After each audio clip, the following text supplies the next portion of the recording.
తెలంగాణ ప్రజానీకానికి నా శతకోటి వందనాలు. ఈ వీడియో చూస్తున్న ప్రతి ఒక్క తెలంగాణ ప్రజానీకానికి చాలా అదిరిపోయే శుభవార్తని కాంగ్రెస్ గవర్నమెంట్ ప్రకటించింది. దానికి సంబంధించిన క్లియర్ కట్ 3 పథకాలకు సంబంధించి డబ్బుల జమ గురించి మనము ఈ వీడియోలో డిస్కస్ చేసుకుందాం. అది కూడా ఏప్రిల్ 1వ తారీఖు నుంచే అమలులోకి అయితే రావడం అయితే జరుగుతుంది. ఏప్రిల్ 1వ తేదీన రేషన్ కార్డుపై 3 అదిరిపోయే శుభవార్తలు అని ఒక న్యూస్ గురించి సోషల్ మీడియాలో ట్రెండింగ్ లో ఉంది కదా, దాని గురించిన క్లియర్ కట్ ఇన్ఫర్మేషన్ మనం తెలుసుకుందాం. ఈ వీడియో చూస్తున్న ప్రతి ఒక్క తెలంగాణ ప్రజలు వీడియోని లైక్ చేయండి. మీరు లైక్ చేయడం వల్లనే రాష్ట్రంలో ఉన్న ప్రతి ఒక్క తెలంగాణ ప్రజానికానికి మనమే వీడియోని చేరవేసిన వాళ్ళు అవుతాం. మీ తమ్ముడిని సపోర్ట్ చేసి ఆదరించి వీడియోలకు లైక్ చేయండి. అదేవిధంగా ఛానల్ని సబ్స్క్రైబ్ చేసుకోండి మిత్రులారా.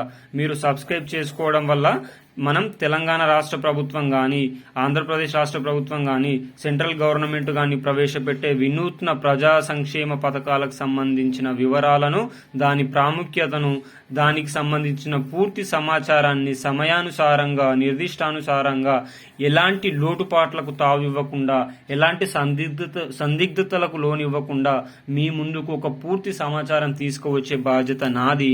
దానికోసం ప్రతి ఒక్కరూ మిత్రులారా లైక్ చేయండి, సబ్స్క్రైబ్ చేయండి, కామెంట్ చేయండి. ఇంకా మనం ఎక్కువ ఆలస్యం చేయకుండా వీడియోలోకి వెళ్తే, ఏప్రిల్ 1వ తేదీన రేషన్ కార్డుపై 3 అదిరిపోయే శుభవార్తలను కాంగ్రెస్ ప్రభుత్వం ప్రకటిస్తున్నది. మరి ఆ 3 అదిరిపోయే శుభవార్తల గురించి ఈ వీడియోలో పేర్కొంటే, మొట్టమొదటిసారిగా 2,500 రూపాయలు మహిళా సోదరులు మనలకు సంబంధించిన 2,500 రూపాయలకు సంబంధించిన పథకానికి సంబంధించిన అర్హుల లిస్టు ఈ ఏప్రిల్ 1వ తారీఖున వస్తుంది.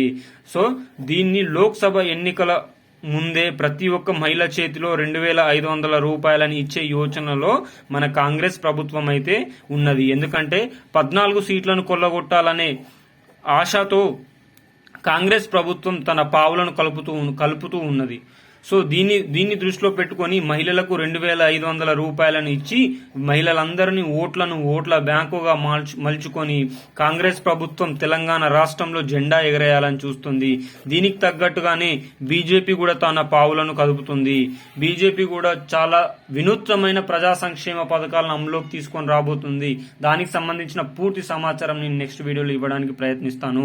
ఇంకా కాంగ్రెస్ ప్రభుత్వం గురించి చూస్తుంటే, ఇంకా రెండవ హామీ ఇందిరమ్మ ఇళ్లకు సంబంధించి నియోజకవర్గానికి 3,250 ఇండ్లను ఇస్తాన్న కాంగ్రెస్ ప్రభుత్వం దీనికి సంబంధించిన అడుగులను ముందుకేస్తున్నది.